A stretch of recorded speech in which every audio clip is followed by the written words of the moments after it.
Hello mga kalingap, welcome back sa aking YouTube channel. Kasama natin si Paring Edo. Padi, kamusta na Padi? Ayos lang pre. Parang malayo ang iniisip mo Padi ah. Parang isip ko yung mga gawain sa atin, no? Ang daming trabaho eh. iniisip mo na. Pero napakasarap dito sa pinuntahan natin, ano Padi? Ay, sobra. Dito talaga sa lugar na to, peace of mind ang ating hanap. Parang di trabaho to eh, pag nandito sa mga gantong area. Wala kang parang nagbabalik yung dati kong alaala dito, yung mga masasayang alaala.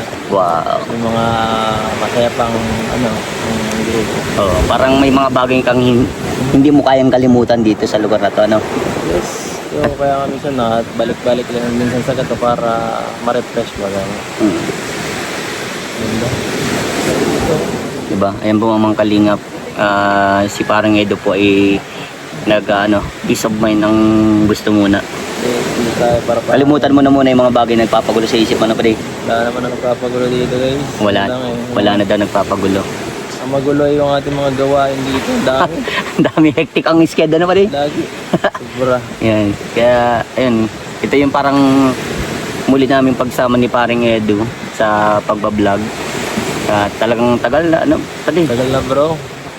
May ilang taon na sila tatay sino yung tatay yung unang tinulungan natin? Raysan. Ay di, Raysan naman. yung nasa Binson, laging paborito yung blue. Scout mo ngayon. Tapos pinunta namin ni Paring Edo. Grabe bro, yun yung magpamilyang yun. Tagal na. Ang problema man kasi doon Padi, yung anak na daradalagita, nabuntis. Bata pa bagay yung 15 years old. Ayun. Hindi ko na lang pinagbablog at para iwas bashing. Kawawa man bagay yung bata. Baka ma-depress. Pero sinabihan ko siya, sabi ko pinasok mo yung gayang buhay, dapat panindigan mo yan. Iba na ang buhay, may pamilya, di ba? Yes. Kaya, yun. Buti nga Padi, di ka pa nagbabalak mag-asawa.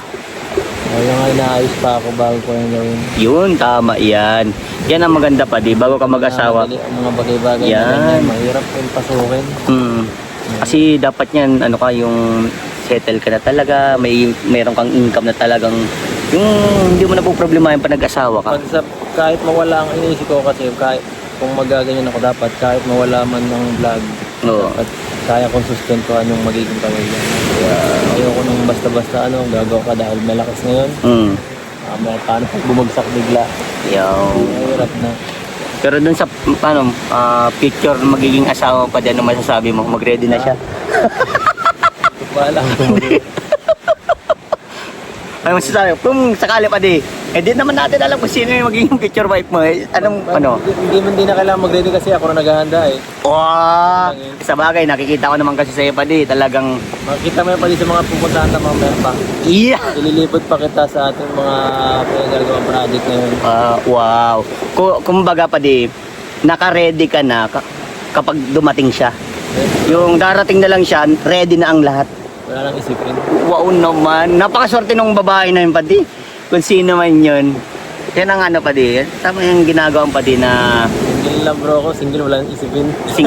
Single. Ay, single na daw po. Marami na akong anak marami na daw siyang... Marami na akong ampon. Marami na daw siyang ampon. Dahil tinutulungan. Grabe. Grabing tinutulungan. Federico, anak ko nga si Federico eh. Hindi ko alam eh. Hindi ko alam kung saan ang galing yun eh. Federico. So, ayan, napaka nang sinasabi ni Paring Edo. Doon sa future wife, ready na siya, matagal na siyang ready. Darating ka na lang sa buhay niya, mag-i-enjoy na lang kayo. Padi? Pero yung Padi, di ba may pangarap pa na sa parang mini kubo lang. Baka Padi, higit pa yung mini kubo yung pinapagawa Padi, pinabuldoser mo eh. Kaya akala ko nga kubo lang yung gagawin. Ano pala, building na? Binago na eh. Kaya na yun, bahay na rin yung pagkatapos. Ay, sa bagay. Kala ko kasi Padi, lang kubo lang. Di ba? Bahay nga lang ngayon eh, dapat. Kasi yun nga, sabi ni Father ay mas maganda kung mas matibay na para hindi na hindi na i-repair ng i-repair. Ganda na bro. Siguro mga isa't kalating buwan. Tapos na. Wow. So ayun, napakaswerte ng magiging future wife mo Padi. Kaya sa ngayon, enjoy ka muna habang hindi ka pa naman focus sa... talaga, mahirap para stress. Ang gawin mo lang, ilan mo muna pa din sa mga sa mga kaibigan, sa mga sa pamilya, sa pagtutulong. Yan muna pa din. Mahirap masyado magmadali eh. Kasi pag binagmadali mo pa din, kailangan mo niyan eroplano. Oo. Hindi na ako nakikinig basta-basta sa porket sabi matanda ka na, may edad ka na. Oo. Ano? Tama. Hindi yun basihan. Kasi dapat ang pinag-aanong kasi pa di, ikaw din choice mo yan eh. Kung ano yung magiging decision mo, ikaw yung makakaalam noon, ikaw yung magde-decide. Ikaw ang nakakasa. Kasi hindi mo naman kailangan ng advice ng iba eh. Ikaw pa rin mag-decide ng sarili mo. Papanguna ka, di porket mo, nasa edad ka na o ano. Oo, tama. Hindi ka nasa edad or sa ano. Pwedeng bata ka, ready ka na, pwedeng matanda ka na, hindi ka pa ready. Yun. Kumbaga, depende na lang talaga sa'yo kung paano mo talaga mahalin yung tao. Yes. Diba? Hindi naman kailangan madaliin talaga pa din. Tama yan pa din. Tama yung nasasabi mo pa din. Kaya ano mo lang. Mahirap yung mapasubo ka sa isang bagay, hindi ka pa handa. Paano ka magsisik? So, pagka gano'n, Tama. pakasal ka na bigla, wala na. Tapos magugulo na lang, ang hirap pala. Tapos lalo kung pag may anak na pa din, paano yung panggatas? Isipin mo. Tapos, Pero ikaw pa din, naisip. tutulungan ka na lang kalingap. ikaw na pa, isa ka na sa iskaw din. Pero ito pa din, may tanong ako. Pag nagka-ano ka pa din, ilan ang target mo lang talagang anak? Ano? Pag may pamilya ka na, ilang? Dalawa, tatlo, wow. Hindi masyadong marami. Kung ano ibigay ni Lord, no? Basta hindi isa, pang isa ay kawawa man. Para may kalaro, ano? Para may kasama ka. Kasama.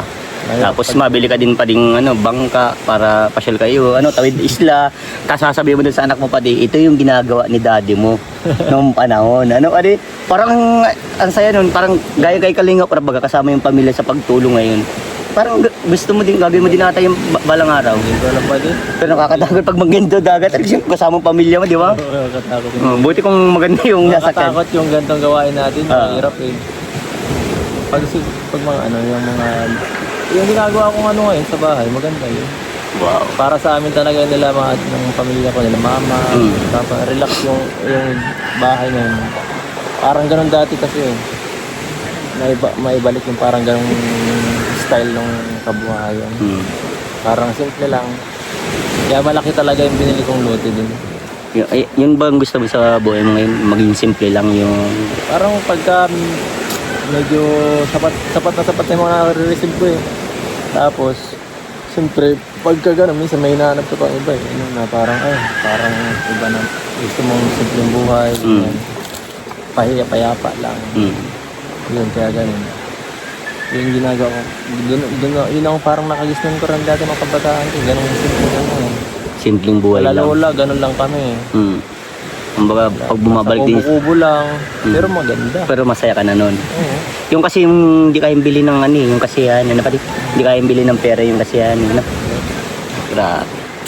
Pero alam pa din, proud ako sa iyo pa din, ang layo ng nararating. Samantalang magkasabay-sabay lang tayo noon.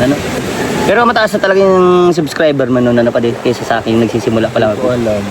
Kasi yung magkasama tayo, parang wala pang madan. Oo, yun. Tapos ako nasa 10,000 na kasi nagsisimula pa lang ako. Pero tinatawag na akong masipag na scouter noon. Kasi ang dami ko nang tinutulungan noon. Pa rin. Yun po yung namin, mga naalala ni parang Edo nung panahon. Kaya napag-iwanan na po si Vincent. Pero hindi ako iniwan ni hindi ako iniwan ni Paning Edo. Lumakas ka na kasi nun. Lumakas tapos yun. Iaanin ka. Ay, bayaan mo na yun. Alimutan na natin yung mga negatibong tao. Bayaan na natin yun. Andito tayo, dapat puro positive na pa din. Andito tayo sa tabing dagat eh. Kailangan natin peace of mind. Kaya sabi nga ni Pading Edo, peace of mind na eh. Kung walang ganun, di pa na. Ma-stress, ma-scout ako ng Kalinga. Pagtay tayo dyan. So, ayan.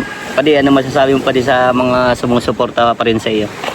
Siyempre sa Kalingap supporters, thank you so much po dahil hanggang sa ngayon po ay suportado niyo po yung ating paglingap. Hindi ko masasabing sa akin lang kasi parte po kayo sa tumutulong kahit sa pagnood lang ng mga vlogs. Malaking bagay po yan pag hindi pag-skip ng ads. At siyempre yung mga nag-sponsors, yan po.